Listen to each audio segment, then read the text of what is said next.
Good morning. This is Steve from GeoForge, and we're out at a client site right now in Florida on some of the hottest days ever. I think Tampa just set a record for 100 for the first time. So we're out nice and early. It's coming up on 8:45, but we've got our LiDAR drone up in the air right now over this way to the left, and we're doing a flight for what we call final verification. So we're going to do a LiDAR data set on this location.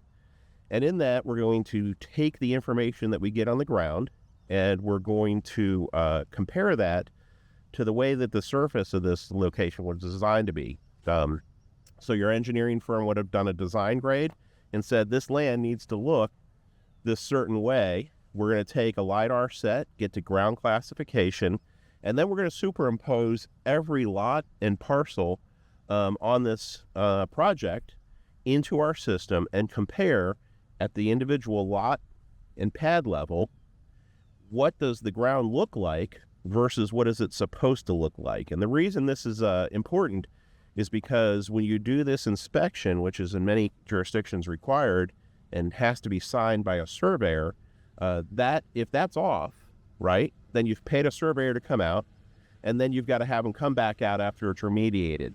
So for a very reasonable cost, and you can hear a scooter flying overhead, and you might pick up the sound of that, but for a very reasonable cost, you can get verification on the entire project before you start sending that surveyor out to get the final certification on each parcel.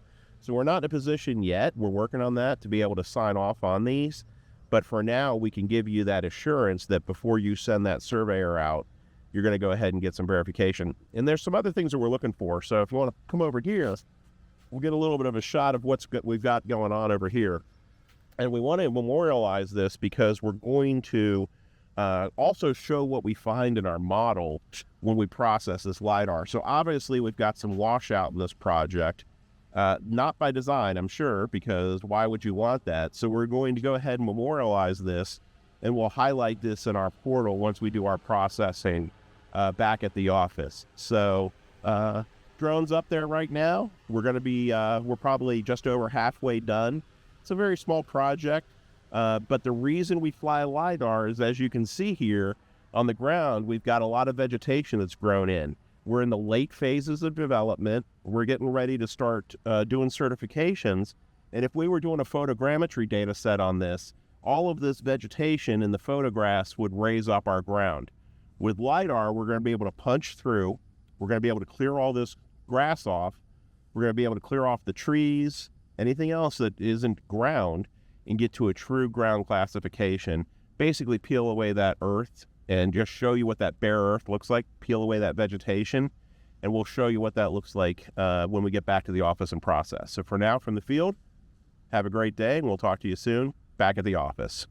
Okay, so we have used the processing to take the data that came from the drone on that flight. We're back at the office, and I kind of want to show you what we get. And what LiDAR did was it sent the laser out, and it captured points of data, and you see these individual points. And what we're looking at is pretty much, I was standing right here in the video in this area, and we see kind of a grainy colorized shot of what we have. And we're not going for real high definition imagery on this. We're going for good data.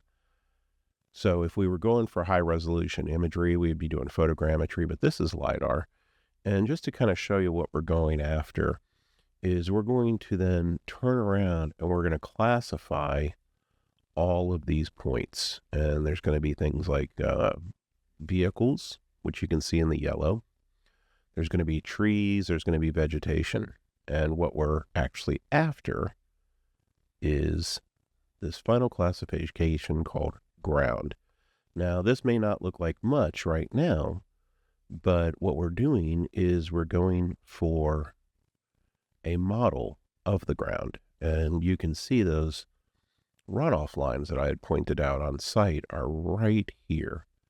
Once we have this model, we can actually start to show more information about it. And I'm going to turn off the points, and you'll see the shaded model. And what we start to pick up is even more detail. So as I come back a little bit, what we're looking at here is that altitude, not really the altitude, but more so, the height of the ground, right? Um, the highest points are over to the left in this heat map, and they move to the right. So in this model, we have determined, the downward slope of this project. Once we have this data, we can do a variety of things with it. We can enable contours so that whoever is interested in this information can see which way, this looks from a contour standpoint, and then make some decisions on this. Understand these are not surveys. And in fact, surveyors don't really like these contours because they're a little too jaggedy, as they say. But once we have this data, we can produce a variety of outputs. If we're working with a licensed surveyor, we can actually output a grid of points, which would just basically be a lattice. We'd say, okay, every 5 feet, 10 feet, 25 feet, 50 feet, whatever it is their spec is, we'll give you the measurement of the ground, and then you can use that to create your surface. A surveyor will then go and verify that information for themselves before they sign and seal. So what we're doing here is peeling away all the vegetation. It's been removed, and what we're left with is bare ground. And that's what we do with LiDAR.